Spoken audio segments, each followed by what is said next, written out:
So how do you build a hybrid training split and program the competing stresses of running and lifting weights? Well, having just closed out my most recent training block by completing my first 100k ultramarathon, only a few weeks after also setting new PBs in the gym, I've been thinking about this question again. And drawing on everything I've learned in my first full year of hybrid training, I've singled out a few simple principles I've used in this last 12 months to help me run further and faster, lift heavier, all whilst maintaining a decent amount of muscle mass. So let's get into what they are. First of all, if there's anything I've learned in my first whole year of running and lifting, it's to not overcomplicate things. You might be like me and have over a year of hybrid training behind you and are looking to mix things up. Or maybe you're new to this combined training approach and just want to know where to start. Well, either way, before you write a program, I'd advise you to just get out and start training. Since my 100k ultra, I've basically taken a 2 to 3 week hiatus from any formal training, and for a couple of weeks leading up to it, I'd taper my weightlifting to almost zero in preparation. So before I can start a new program and figure out what my end goals are, I need to gauge what my current strength and fitness levels are like. How will my body respond as I gradually introduce my heavy compound lifts back alongside my running? So I'm spending the next few weeks just playing around, getting out on a few easy runs, hitting the gym a couple of times a week and just sort of resetting. And before you think about building your new hybrid split, you should maybe think about doing something similar to gauge your starting point. And on that note, I'm off for a jog.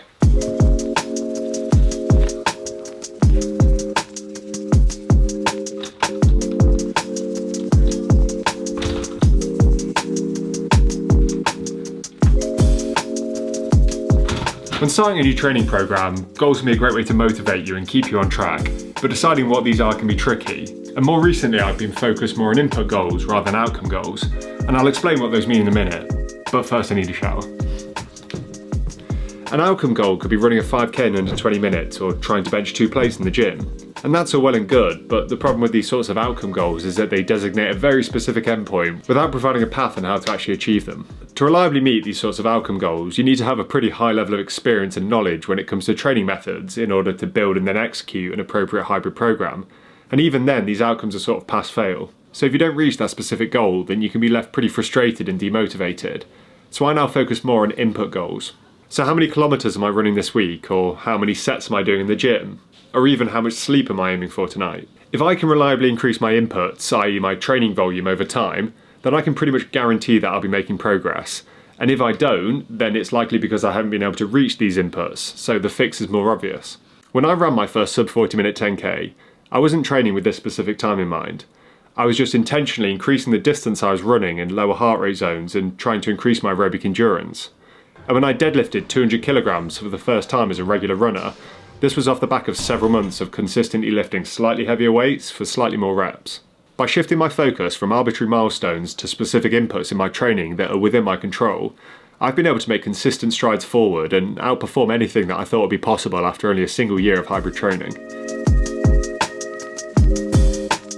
My priority in the last 12 months has been building up my running endurance to complete a marathon, then a 50k, and finally a 100k ultra. So most of my time in training in a given week was spent running, and I had to condense my previously pretty swollen weightlifting training into 2 or sometimes 3 short 1-hour sessions. I wouldn't have been able to simply add this significant running mileage to my previous powerlifting training from the outset without getting burned out or injured. I had to compromise and therefore shrink my weight training to accommodate my running and then build up to these high weekly mileages slowly. But having been pretty sedentary for several years, at the start of last year, I'd made a conscious decision that's where I wanted my training to go. So it didn't really feel like a sacrifice. And that being said, I still managed to put on 50 kilograms to my powerlifting total in that year. It's just if my focus had instead been shifted more towards weightlifting, that strength gain would likely have been even greater. And now I've finally finished these ultramarathons, I'm working out my new compromise. I'd like to put more focus back on my compound lifts, spend more time in the gym, and maybe even enter another powerlifting meet. So as a result, I'll probably bring down the distance I'm running each week to accommodate for this. That's not to say I can't return to those distances I've been running in the future. I'll just need some time to adjust to the escalated weight training first. The beauty of hybrid training is that it's whatever you want it to be. You don't need to put equal effort at all times into both disciplines to be called a hybrid athlete. My own journey and countless others have proof that you can 100% get faster, fitter, and stronger at the same time.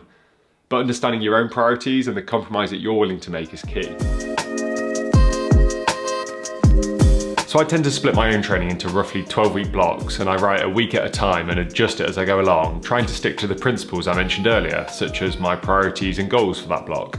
And how many training sessions you want to fit in each week is really personal to the individual, depending on your experience level, your free time, and your own priorities.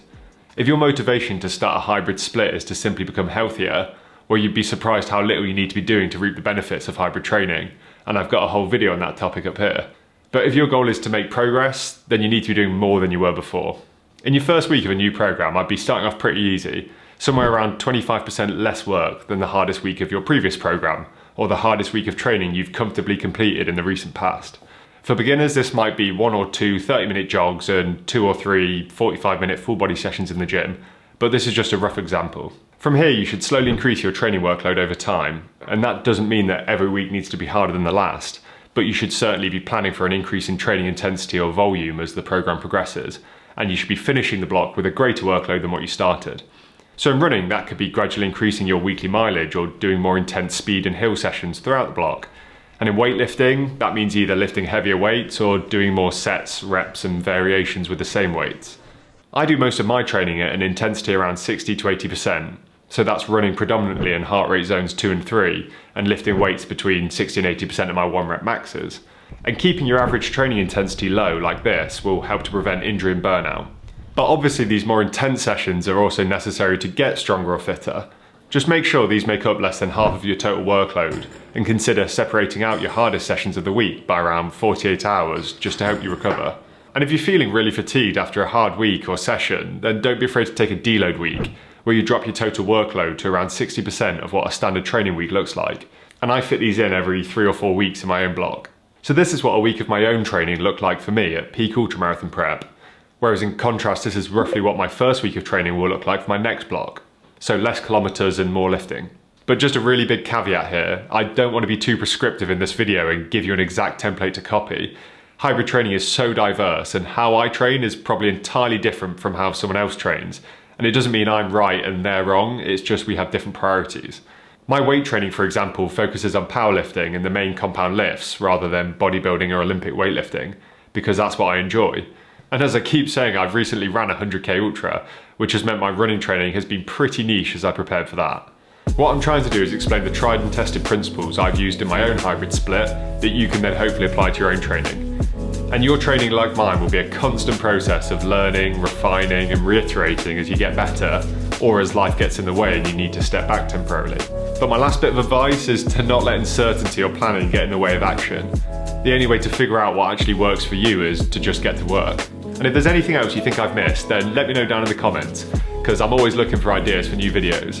And for more running, lifting and general fitness content, subscribe, and I'll see you again next time.